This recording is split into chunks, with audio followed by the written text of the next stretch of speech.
السلام عليكم خوتي وخواتاتي، كنتمنى ان شاء الله تكونوا بخير وعلى خير. اليوم ان شاء الله جبت لكم رغيفات في المقله ورغيفات معمرين بالبصل كذلك. تبعوا معايا الفيديو. اول حاجه عندي هنا البنات الطحين، الفرص مع الطحين فينو، ملحه، السكر، قبيصه ديال الخميره ديال الخبز، خميره ديال الحلوى، واحد 8 غرام. عندي 4 كاس ديال الزبده دايبه. اول حاجه كنهوي الزبده ديالي البنات، من بعد كنبدا نضيف الماء شويه بشويه بهذه الطريقه. كنكمل حتى كتجمع لي العجينه كامله.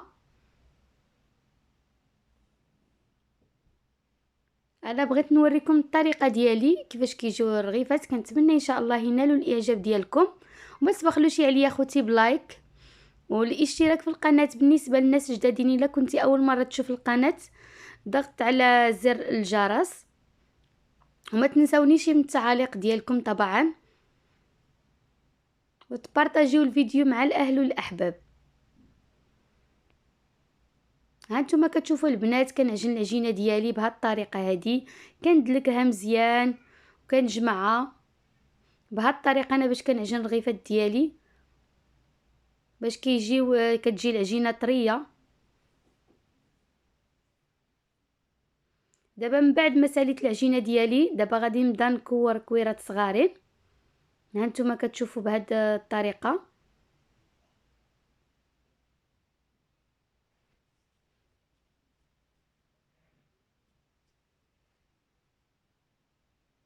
بهذه الطريقه البنات حتى كنسالي الكويرات ديالي كاملين.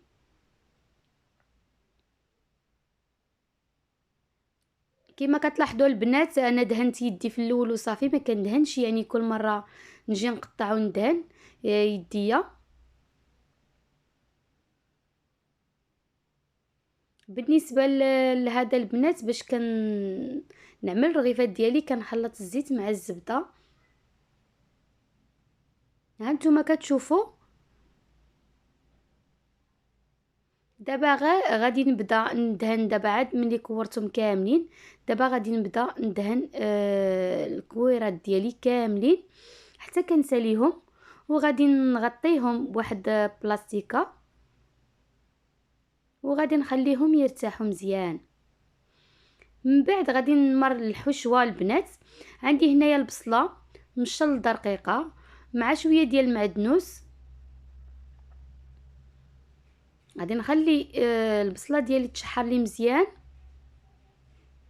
كما كتشوفوا البنات بهذه الطريقه. ملي كتشحر لي البصله يعني هذا كنضيف لها العطريه. بالنسبه للعطريه البنات الاساس ديال هذه الوصفه هي الكمون والتحميره.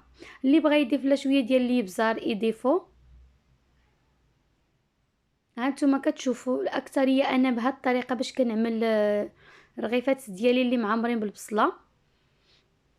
وطبعا البنات اللي بغات تعملها بالشحمه يعني كتضيف الشحمه دابا.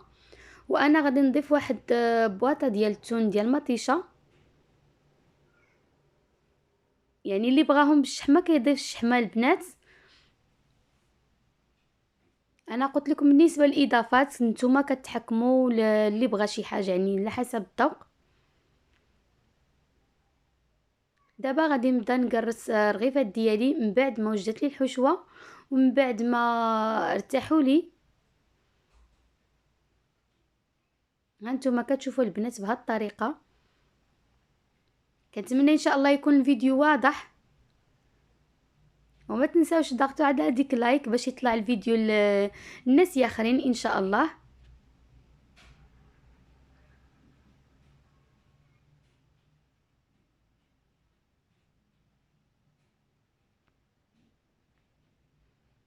هانتوما كتشوفوا بهذه الطريقه هذه.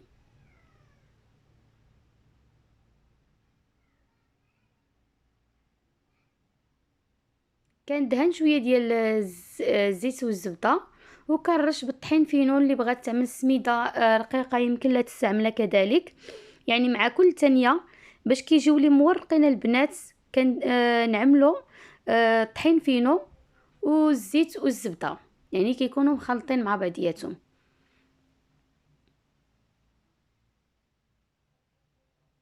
ها نتوما كتشوفوا البنات، ها نتوما البنات كتشوفوا. نعاود معكم وحده الثانيه.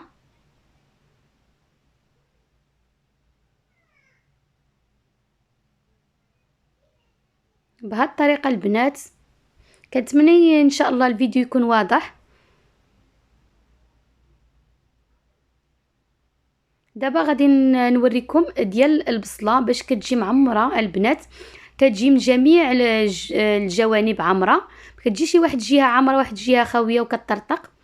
كنعمل الحشوه ديالي في الوسط بهذه الطريقه بشكل طولي، من بعد كنطويها وكنعمل كذلك الحشو بهذه الطريقه هذه.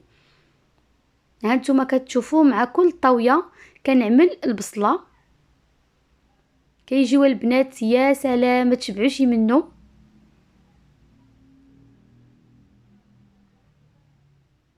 حتى ديال الشحمه البنات كيحماقوا عليهم الناس، كاين اللي كتعجبو الشحمه. دابا غادي نبدا نطيب الرغيفات ديالي اللي خاويين العاديين.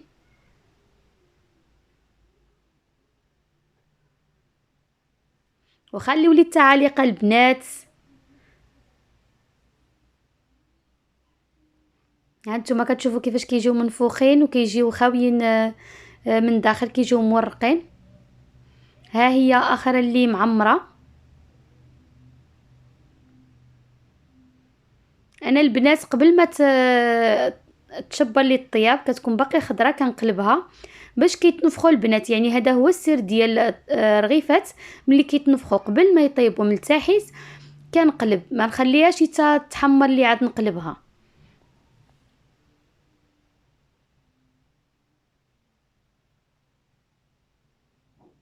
هذا الفيديو البنات عملته مزروب وقلت علاش لا ما نشاركش مع الاخوات المتابعين ديالي الطريقه ديالي.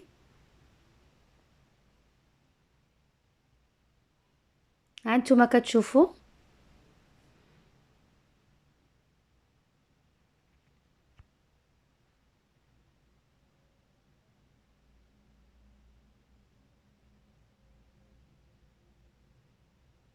كنعمل وحده هيدا وحده هيدا باش يبان لكم فيديو واضح.